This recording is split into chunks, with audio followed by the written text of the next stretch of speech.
What's going on, guys? It is Killer Drone, and welcome back to some more Ark here on the solo series. And this is going to be a little bit of a different style video because you guys have been asking me exactly what all mods I use in the solo series, as well as all of the settings that I use.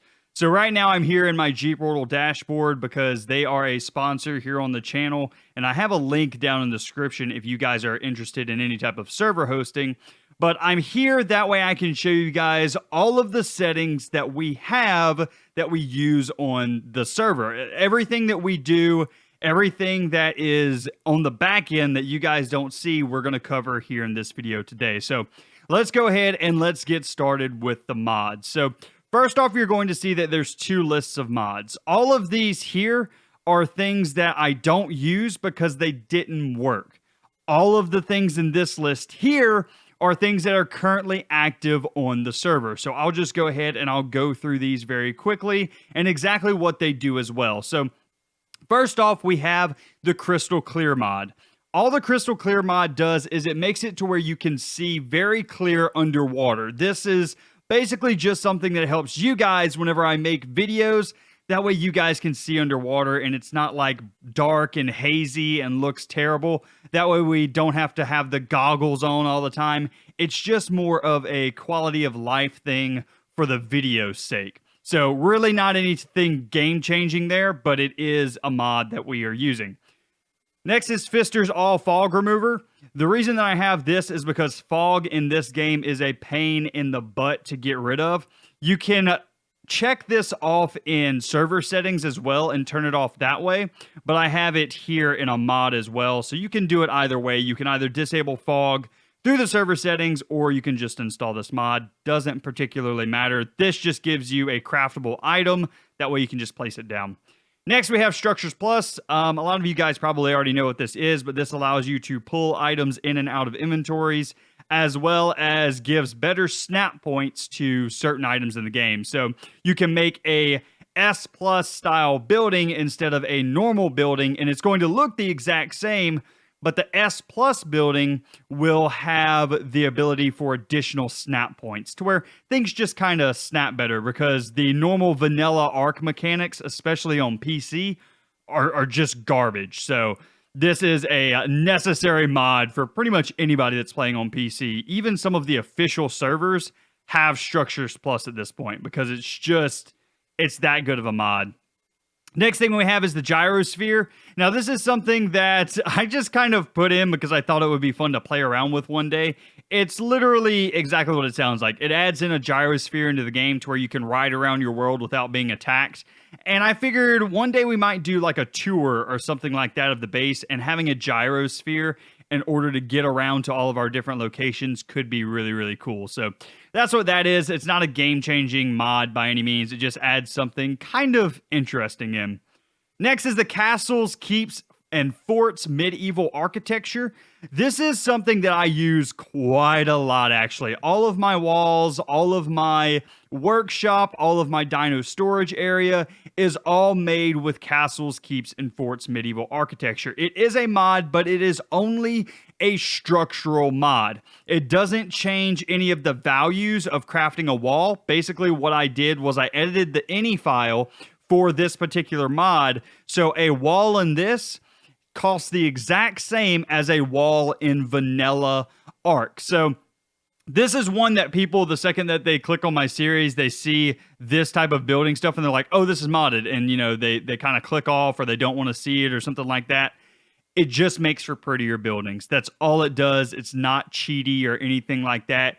It's literally the exact same structures for the most part, just with different, better looking textures. So that is the Castles, Keeps, and Forts mod. Next, we have all of the Ecos mods, and I'm not going to go through each and every one of these, but basically all of the Ecos mods are just decorations. So Eco Stables is just stable decorations. That's what our barn is made out of. You have Ecos RP Decor. You'll see some of that stuff in our workshop. Ecos Tech Decor that we haven't done at all yet. Ecos Garden Decor that we messed around with just a bit whenever we were designing stuff around the base, placing down some plants and stuff. Eco trees, which is how we got those big, beautiful blue aberration trees in our base. The aberration decor. Actually, the trees might have been part of aberration decor now that I think about it. I'm not entirely certain. Primordial decor, which I haven't used at all yet. Scorched earth decor, which I also haven't used. Eco's terrariums, which are extremely beautiful, by the way, but we have not used them in this series yet. We only used them in Mentally Devolved series.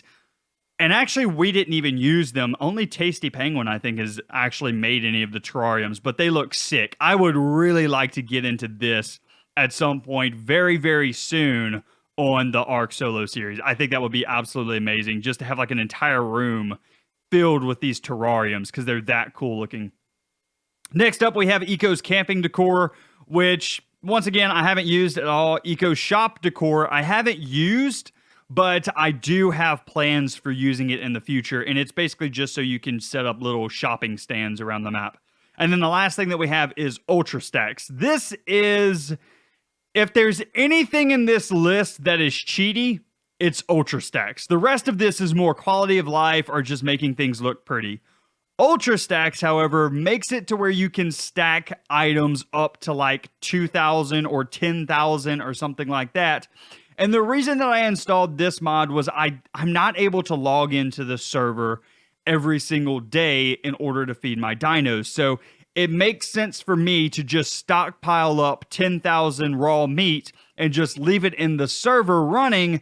That way, none of our dinos die or starve to death or do anything like that. So the Ultra Stacks mod, it is a bit cheaty, kind of, but it really helps get the videos out faster. It also decreases some of the carry weight for items. So stone, instead of costing like 50 weight or something like that, it may only cost like 5 weight. So it's just overall something that if you want videos out faster, Ultra Stacks is something that I have to have just so that I can collect more, that I can keep things alive and things like that. It's one of those mods that I need for the YouTube series. If I wasn't doing a YouTube series, I probably wouldn't have Ultra Stacks at all, just because it is a little bit cheaty.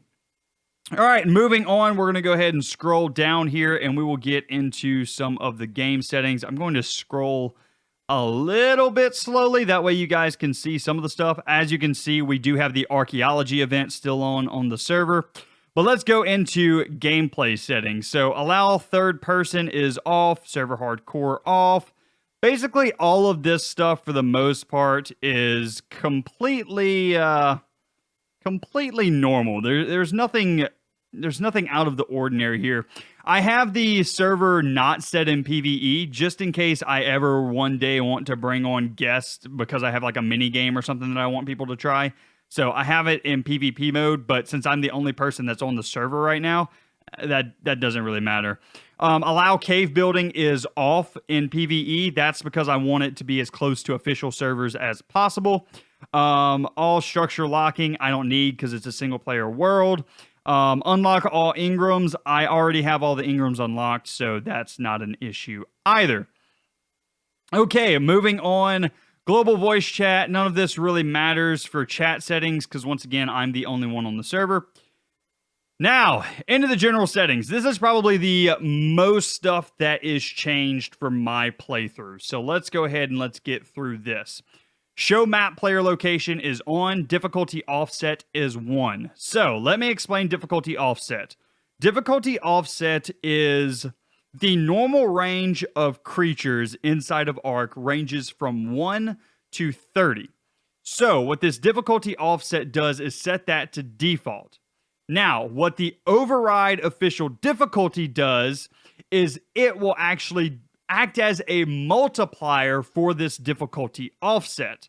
So if the difficulty offset is set to 1 and the override official difficulty is set to something like 5, then on the island you will get mobs up to, or I say mobs, creatures, dinosaurs, up to level 150 in your game. Now, as you can see here, mine says that it is 0. That is not correct. It is actually set to 5, but for whatever reason on my server, this value here, even if I change that here, it does not work. So what I did was I actually accessed the server through FTP, and I changed it manually for the server. So Kind of ignore this. Set yours to 5 if you want yours set up like mine. But other than that, difficulty offset set to 1, override official difficulty set to 5. And that will give you, for the island, levels up to 150. Now, if you want to do levels up to 180, you're going to have to figure out the math, but I'm pretty sure that it just changes this to a 6. So, yeah. Let's see. Disable structure decay. Have that off. Allow flyer carry. Allows flying dinos to carry things. This is on. I don't know why this isn't checked, but I promise that that is on because I carry things around literally constantly. Enable PvP gamma. Fine. Disable PvE gamma. That we do not want off because we want to be able to gamma up and down that way for video's sake. Day speed equals fine. Nighttime speed scale, I actually increased this. Its default is 1. I did it to 4 times scale. That way we get through nighttime faster and I can record videos because recording videos at nighttime is just, it's not good. Clamp resource harvest damage. I don't even know what that is, but it's checked, so it's default. Max tame dinos, 5,000. I don't plan on having 5,000 dinos at any point, so that's fine. I just left it as default. Anything else? I don't think that there's anything at the top here that is particularly interesting. Force allow cave flyers. I do not have cave flyers on, so we can't test any of like flying into the cave or anything like that. Use single player settings. This is something that a lot of people probably want to check. I do not have it checked in my game because, once again, if I ever have people that I want to have on for any reason, then having this is not good. Use Corpse Locator. Have that on, ladies and gentlemen, because if you do not have this on, if you do not have that setting turned on, and you might want to look on your any file in order to see this, but if you don't have that on, you will not get the nice bright green beam that tells you where you died at. And that is extremely useful. And for half of my Let's Play, I did not have this on. So, yeah, that was fun. Max structures in range, max tames dino. None of this I changed. So, restriction settings, I haven't changed anything here. Procedurally generated arc, I haven't changed anything there. Multiplier settings. Now, this is the one that everyone is curious about. So, all of my damage is fine. My taming speed is 5 times. My baby mature speed is 50 times. My poop interval is just the default 1. The dino harvest damage multiplier is 3.2. This is so that I can one-hit items around the game. I don't want to have to like hit rocks 4 and 5 times before the rocks actually break. I'd rather just hit them once. So I have this bumped up just a little bit. That's just so I can harvest things quicker between episodes. I guess let's go back to this baby mature speed multiplier. I have mine set to 50. This is so it doesn't take days in order for a baby to mature.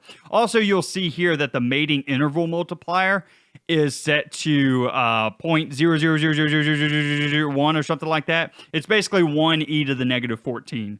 The reason that this is so low is when I'm in the game, I want things breeding as quickly as possible. That way I can get videos out to you guys very quickly. Now, there is a formula that you can find and do. That way you can figure out the exact settings that you want to do for mating interval, baby cuddle interval multiplier, which mine is set to 0.464, and the baby mature speed in order to find one that works perfectly for what you want. But if you just want to copy my settings, here they are. 1e to the negative 14, 50, and 0.0464. I'm not going to go into exactly what all of these settings do because it's kind of difficult to explain. Basically, the cuddle lets you imprint on your babies quicker. The speed is how quickly they grow up, and then this one is how quickly things can mate again. That's basically what's going on here. XP multiplier, I have it at 1.5. This doesn't really matter because I'm already max level. In fact, I think I got to max level. At 2 times speed, to be honest with you. I'm not entirely sure if that was always 1.5. Harvest amount multiplier is 4 times, egg hatch speed is at 100 times. That way we can hatch things very quickly. Now, this doesn't particularly matter too much because I am using the hatchery as well, which brings everything down to 1% automatically. Excuse me. And I think that's pretty much it for the multipliers. I don't see anything else. Once again, you can pause the video if you missed anything and you want to go back through it. But let's go ahead and let's head to the dino multipliers.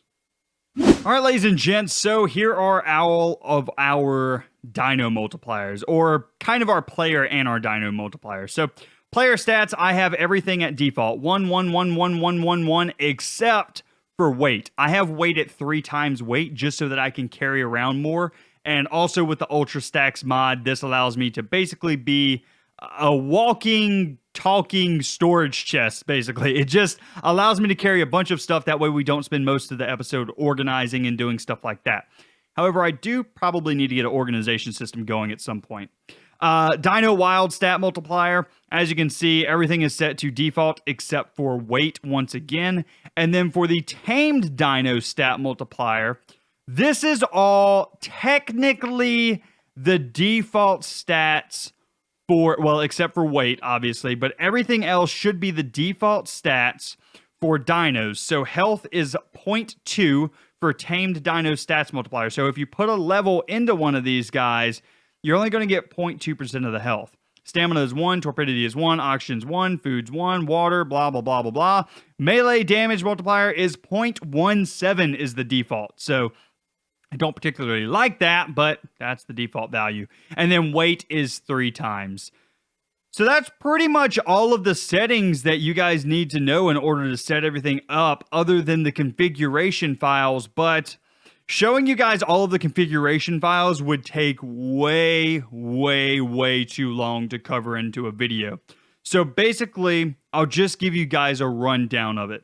If you want your game set up exactly like mine, you'll have to do a bit of Googling. So for things like the Castles and Keeps mod, in order to get all of the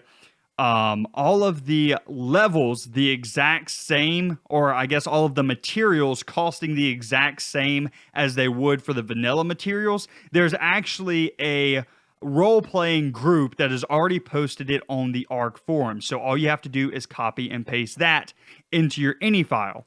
And then the only other 2 changes that I have is the hatchery inventory has been increased from 50 all the way to 1,000, so we can automatically hatch 1,000 eggs at once. And then the last thing is I did structures is a slight bit different. Basically, in the S plus any, you can just change structures plus to where it doesn't require foundational support. And then in the Castles, Forts, and Keeps mod, all you have to do is set ceilings to act as foundations. And other than that, you pretty much are set up exactly how my server is. Now, those things, like I said, the configuration files are just such a pain to comb through, and it would just confuse you guys more than anything if I went through them. If you really want you to set your server up the exact way that I have mine set up, you're going to have to do a little bit of research, a little bit of Googling, but I promise you it's all out there and it's extremely easy to find because it literally, I just typed in, I need my hatchery inventory increased, and boom, immediately ARC Wiki pops it in there and tells you exactly how to do it. So anyway, guys, that is going to be it for me today. I do hope that you enjoyed. If you did, be sure to leave a like on the video, as well as if you're new around here, be sure to subscribe. And if you guys want to get your own G-Portal server, there's a link in the description down below. If you click that link, you will get a 5% discount to your G-Portal subscription for your server. As well as if you are already renting from G-Portal and you click the link in the description, you will automatically get a 5% discount added onto your next billing cycle. So just little discounts that I can help you guys out with if you're wanting to get your own server going. Anyway, guys, that's going to be it for me today. Hope you enjoyed, and I will see you in the next one. You guys have a great day.